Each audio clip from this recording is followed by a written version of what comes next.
I was checking the upcoming anime list and oh boy, aren't there a ton of season 2s coming out. I usually don't do videos dedicated to sequels, but hey, desperate times call for desperate videos. Here are 10 anime sequels you should expect in summer 2025. Let's go.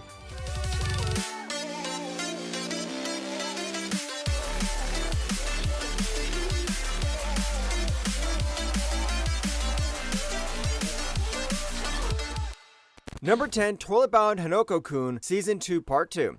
社が未来に触られないようにして絶対に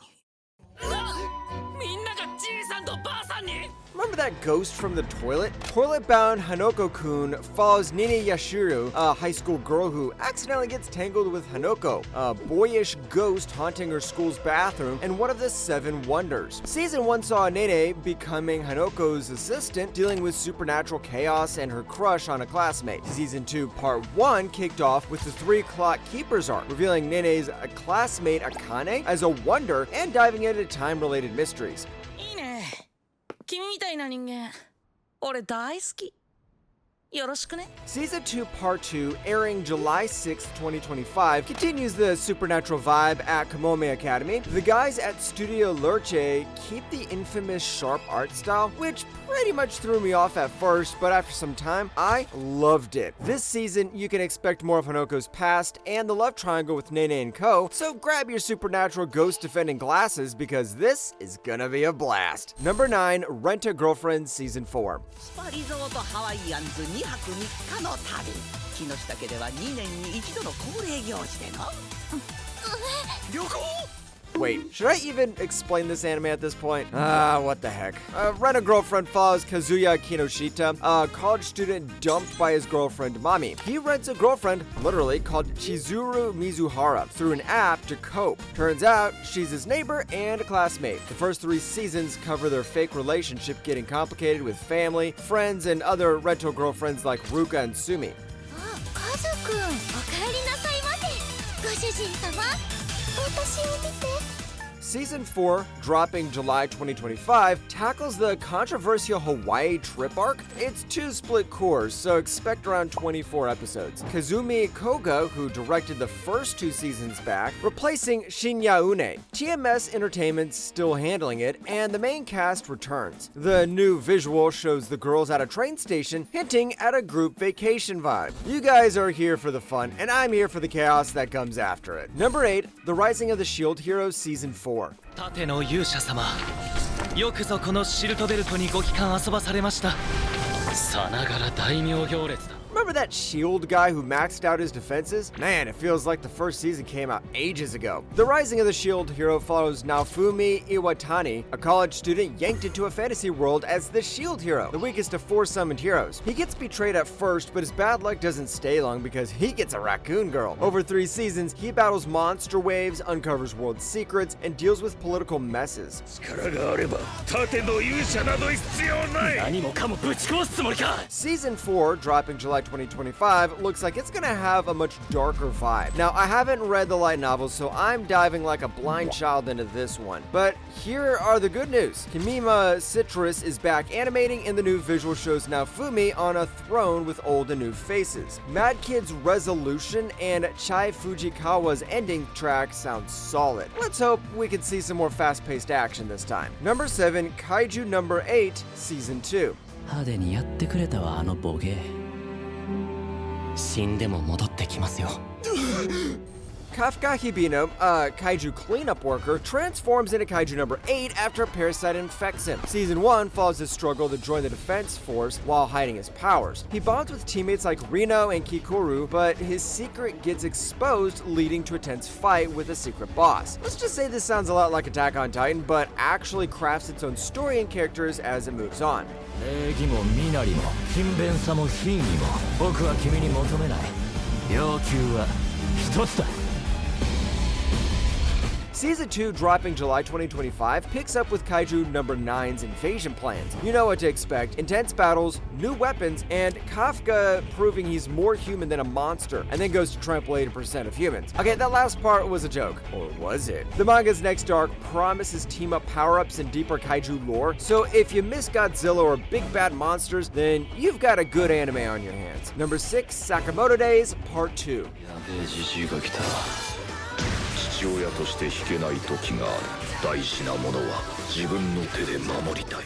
Another anime that got released recently is getting a second season. I'm actually starting to love this trend. Sakamoto Days Part 1 kicked off with Taro Sakamoto, a retired hitman who traded his deadly past for a quiet life, running a convenience store with his wife and daughter. His old life catches up when a bounty lands on his head, pulling him into fights with assassins like Shin, a telepathic ex-colleague, and Lu, a mafia boss's daughter. あれ、なんか痩せられない。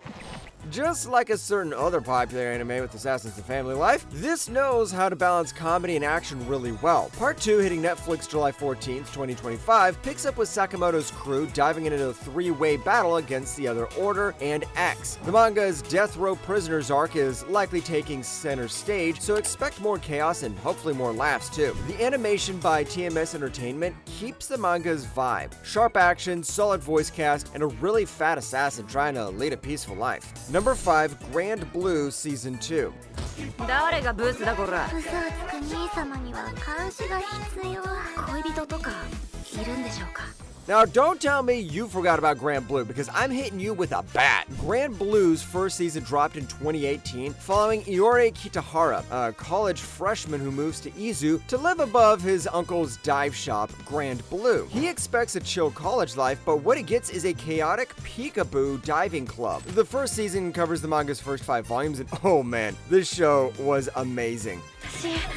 ここのみんなは友達同士で争うような人じゃないって信じてるか。 I never thought this would get a second season, but here we are. This is probably one of the advantages of anime going mainstream. Season 2, set to air July 7th, 2025, picks up with Iori back in Izu after getting his diving license in Okinawa. The manga's got plenty of material left, and even plans to introduce new characters like Iori's sister, Shiori. Trust me, there are not a lot of shows that can do humor like Grand Blue, so I am hyped. Number 4, Rascal Does Not Dream of Santa Claus. サンタクロースっていい子のところにプレゼントを配るものだからね。思春期症候群。 Remember Bunny Girls? This time we get Santa Claus, and I'm not complaining. The Rascal Does Not Dream series kicks off with Bunny Girl Senpai in 2018, where Sakura Asuzagawa and Mei Sakurajima, a girl invisible to others due to puberty syndrome, a weird phenomenon tied to emotional turmoil. Across the first season and 3 movies, Sakuta helps girls like his sister Katie and friend Rio with their own syndrome issues. 私もみんなに笑われてたんだ。今の本当にうずきだった。 Rascal Does Not Dream of Santa Claus hits July 2025, adapted in the university arc starting with volume 10 of the light novels. Sakura is now in college, still with Mai, when he runs into a mysterious mini-skirt Santa named Toko Kirishima, who's dishing out puberty syndrome. I love the Rascal series because it balances the drama and romance well without diving into cliches or the usual cringe. So I'm keeping my hopes up for this too. Number 3, My Dress-Up Darling Season 2. ストラップ買いに行こうぜ。今から。今から？私思い立ったら速攻動く人だから。ほら行こう。はい。 My Dress-Up Darling kicked off with Wakana Gojo, a guy who's all about crafting Hina dolls, but keeps it low-key because he's worried about what people think. That changes when Marin Kitagawa, who's basically the definition of popular, finds out about his skills and ropes him into the world of cosplay. The first season had them making costumes, running around shops for materials, and getting some pretty awkward but real moments. Ah, come on, who am I kidding? I've recommended this over 1,000 times in my channel. てか五条くんも食べる？いいんですか？ありがとうございます。Season 2 is on the way, and honestly, it's one of those sequels you actually want. The next arc is rumored to dive into the school festival and bring in some new faces, which should shake things up with both Gojo and Kitagawa. If you like the first season for a mix of cosplay, awkward romance, and the characters who aren't just tropes, this one should be worth the wait. And more Mirin Kitagawa is always a good thing. Number 2, Dandadan Season 2. てめえももちゃん殴ったな。許さねえぜ。Dandadan season 1 was wild, right? I mean, come on. Alien invasion meets urban legends, and then you throw in a girl obsessed with the occult and a dude haunted by a turbo granny. Tell me one anime that's done that before. And what's even more awesome is how it has that little romance moments dotted in just at the right time. Honestly, the first season was a crazy and enjoyable trip, and pretty interesting despite all the weirdness and the main character getting his balls stolen.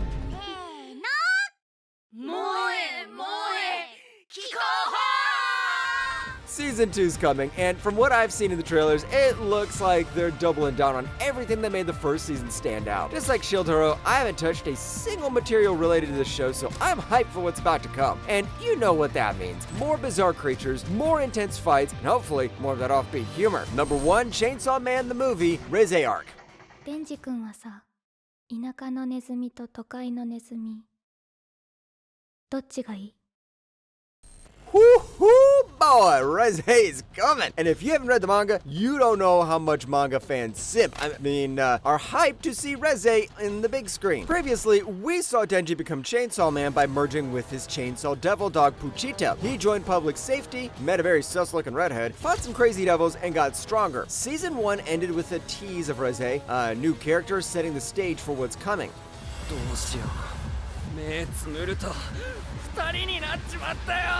The Reze arc is a fan favorite from the manga. Reze herself is a complex character, and the action's gonna be wow. As usual, this is not the type of movie that you take your parents to, but at this point you should know that by now. Expect some heavy emotional beats mixed with the over-the-top violence that Chainsaw Man's known for. Mappa is still abusing the workforce with handling the animation, so it should look amazing. This is the best anime of 2025, and you cannot deny it.